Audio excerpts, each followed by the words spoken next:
সবাই কেমন আছেন? আশা করি আল্লাহর রহমতে সবাই ভালো আছেন।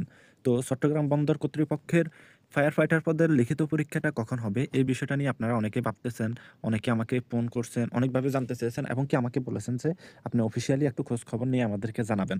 তো সকলের অনুরোধের কারণে আজকের এই ভিডিও। তো আপনাদের পরীক্ষাটা হবে ২৬ জুলাই, তার মানে চলতি মাসের ভিতরেই আপনাদের পরীক্ষাটা হবে। ২৬ জুলাইয়ের ভিতরেই ইনশাআল্লাহ আপনাদের পরীক্ষাটা হবে। আমরা অফিসিয়ালি খোঁজ খবর নিয়ে জানতে পারছি। ইনশাআল্লাহ আপনাদেরকে আমরা আগেও যেই নোটিশগুলা আপনার অফিসিয়াল ভাবে জেনে বলেছি, সবগুলা কিন্তু আপনার হুবহু মিল পেয়েছেন। সেক্ষেত্রে আশা করি এখানেও মিল পাবেন।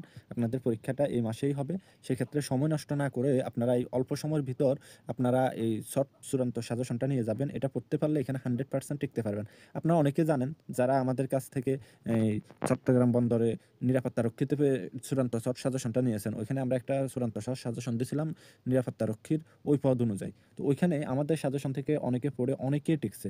তো আলহামদুলিল্লাহ ওইখানে যারা টিকেন নাই তারা এখানে আবেদন করেছেন। তারাও আমাদের কাছ থেকে অনেকে সাজেশন নিচ্ছে, অনেকে নেন নাই। তো ইনশাআল্লাহ এখানে ভালো করতে হলে আপনারা অবশ্যই আমাদের এই সাজেশনটা পড়তে হবে। কেননা আমাদের এই সাজেশনে বাংলা, অঙ্ক, ইংরেজি, সাধারণ জ্ঞান এবং কি চট্টগ্রাম বন্দর সম্পর্কে যে প্রশ্নগুলো আসে, ওই প্রশ্নগুলো আমাদের এই সাজেশনে আছে। চলুন আমি কয়েকটা প্রশ্ন পড়ে আপনাদেরকে শোনাবো, তাহলে আপনারা বুঝতে পারবেন আমাদের এই সাজেশনটা কতটা ইম্পর্টেন্ট।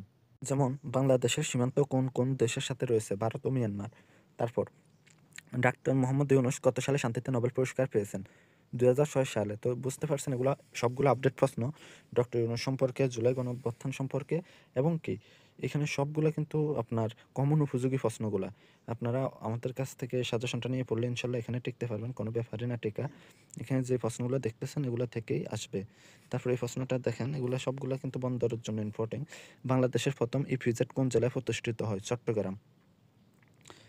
তারপর সাম্প্রতিক গণভবনকে কোন জাদুঘর করার সিদ্ধান্ত নেওয়া হয়েছে? জুলাই গণঅভ্যুত্থান স্মৃতি জাদুঘর। তো ইনশাল্লাহ এই প্রশ্নগুলো ইম্পর্টেন্ট আছে, আপনি এগুলো পড়বেন, আশা করি এগুলো থেকে আপনার কমন পাবেন। তারপর বাংলাদেশের বর্তমান প্রধান বিচারপতির নাম কি? সৈয়দ রেফাত আহমেদ।